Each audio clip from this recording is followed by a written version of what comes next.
Bonjour à tous, j'espère que vous allez bien. On se retrouve aujourd'hui pour une nouvelle vidéo. Donc c'est la 100e vidéo, la 100e recette de pâtisserie. Donc également vous êtes 600 personnes à me suivre, donc merci du fond du cœur, ça fait plaisir. Et le 30 novembre c'est un peu spécial pour moi aussi puisque ça fait 10 ans que j'ai arrêté de boire parce que bon, j'ai eu quelques antécédents et je me présente devant vous et puis j'étais quelqu'un de timide et voilà, j'arrive à faire des vidéos sur YouTube. Comme quoi tout le monde peut le faire. Donc la recette aujourd'hui qu'on va réaliser ensemble, c'est une recette de Noël puisqu'on va réaliser du nougat. Donc si vous êtes prêts, on peut y aller. Alors pour les ingrédients, il nous faut 320 g de miel. Dans une autre casserole, il va nous falloir 300 g de sucre, à peu près 3 g de jus de citron et 80 g d'eau. 440 g d'amandes. Alors moi j'ai décidé de partir sur un nougat aux amandes, mais vous pouvez rajouter des pistaches, des noisettes. L'important c'est que ça fasse les 440 grammes quoi. Mettez ce que vous voulez. 64 g de blanc d'œuf, 16 g de sucre, un petit peu de vanille en poudre. Et dans ma gamelle en plastique, j'ai 45 g de sucre glace avec 25 g de fécule. Ça on s'en servira à la fin, c'est pour éviter que le nougat y colle. Donc à savoir que pour la recette c'est pour à peu près 1 kg de nougat.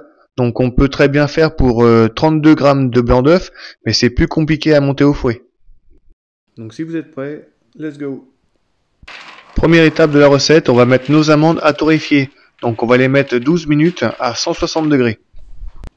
Pendant ce temps-là, on va prendre notre casserole de miel et on va la mettre à chauffer à plus de 120 degrés, donc entre 120 et 122 degrés. On va également mettre sur le feu notre casserole avec le sucre, le jus de citron et l'eau. Donc cette casserole-là, on va la monter à plus de 150 degrés.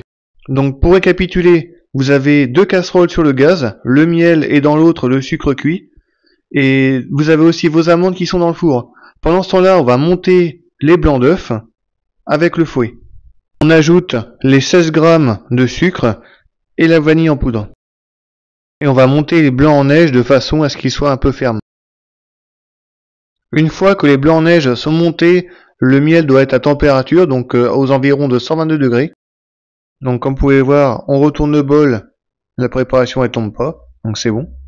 Donc le miel est à température, on va pouvoir le verser sur les blancs en neige et continuer de fouetter avec le fouet électrique. Donc je le verse délicatement sur mes œufs. Faut pas le verser trop vite non plus parce que sinon ça risque de les brûler. Donc on les verse délicatement. On bat en première vitesse, ça sert à rien d'aller trop vite. On va fouetter pendant 5-6 minutes de façon à ce que le sucre atteigne les 157 degrés qu'il y a sur le gaz. Étant donné que c'est une toute petite quantité de blanc d'œuf à monter, c'est pour ça que j'ai commencé avec le fouet électrique et que je vais terminer au batteur. Donc comme vous pouvez voir, il commence à y avoir une certaine quantité, donc je vais pouvoir verser ça dans ma cuve de batteur et je vais continuer de battre dans le batteur. Parce que comme mon batteur, moi, est assez gros, du coup, ça aurait été compliqué de monter deux blancs d'œufs. Donc je verse ma préparation dans ma cuve et on va continuer de mélanger. Une fois que le sucre cuit a atteint 157 degrés, on va pouvoir le verser sur notre meringue. Donc on verse comme tout à l'heure délicatement. Et on continue de battre la préparation. Donc on va battre à peu près pendant 3-4 minutes. Et une fois que ce sera terminé, on va pouvoir commencer à sécher la pâte. Alors comment on fait pour sécher un nougat? Alors moi j'utilise un chalumeau. Donc j'en passe un petit coup tout autour de la cuve en évitant de brûler les fils et en évitant de brûler la meringue. Donc on fait tout le tour sans jamais rester au même endroit pour éviter que ça crame quoi. Et on va faire ça pendant minimum 5 minutes. Alors pourquoi c'est important de sécher la pâte? Pour la bonne raison que si la pâte n'est pas assez séchée, votre nougat il sera trop mou et il se tiendra pas, donc il coulera, donc ça sera raté. Donc l'important de cette étape-là, c'est vraiment de le déshydrater. On peut le faire aussi au bain-marie, c'est possible, mais par contre là, faut faire ça avec un autre matériel.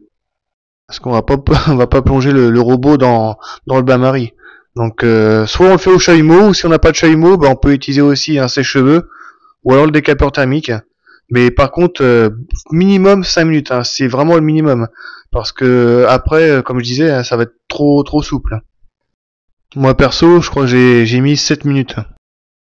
Par contre, vous n'êtes pas obligé de tout le temps chauffer la cuve, hein. Vous pouvez chauffer un petit peu. Si vous voyez que ça fume, bah, arrêtez et puis reprenez 30 secondes après. Une fois que vous avez terminé de chauffer la cuve, on va préparer notre cadre pour pouvoir couler notre nougat. Donc on prépare une feuille de cuisson, on la pose sur la table. Donc je prends un cadre de 22 cm sur 22 cm. J'y mets un petit peu d'huile pour éviter que ça colle. Donc j'en mets un peu partout. Ensuite on prend notre préparation de mélange avec fécule et sucre glace. On les mélange ensemble. Et on va les tamiser et on va les mettre sur notre feuille de cuisson. Donc on en met une bonne épaisseur un peu partout. Alors pourquoi on fait ça? C'est tout simplement parce qu'on met pas de feuilles azimes. C'est pour éviter que ça colle en fait. Donc on en tapise partout la feuille. Une fois que la meringue a descendu en température, on va pouvoir retirer le fouet. On va ajouter les amandes et on va pouvoir mélanger avec la feuille. Alors pour être sûr que mon nougat soit bien sec, j'ai recommencé à lui mettre un petit coup de chalumeau. Donc j'ai refait ça à peu près pendant 2 petites minutes. Et une fois qu'on a passé les 2 minutes de chalumeau, on va pouvoir battre jusqu'à ce que la préparation refroidisse. Donc comptez une bonne dizaine de minutes quand même. Ensuite on va prendre une maryse ou une corne et on va mettre le nougat dans notre cadre. Alors pour commencer à l'étaler, je fais ça avec une petite cuillère. Donc on fait au mieux parce que c'est vraiment pas facile. C'est épais, donc on essaye d'aplanir au maximum. Ensuite par-dessus, on va tamiser notre mélange de sucre glace avec notre fécule. Donc on en met partout, une bonne épaisseur.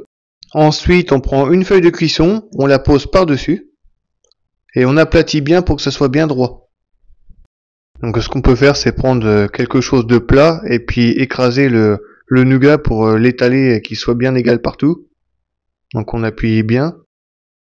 Et une fois que le nougat est bien plat, on va le laisser refroidir pendant un minimum de 36 heures parce que là il est assez épais vu la quantité que j'ai fait. Donc là faut au moins 36 heures de repos.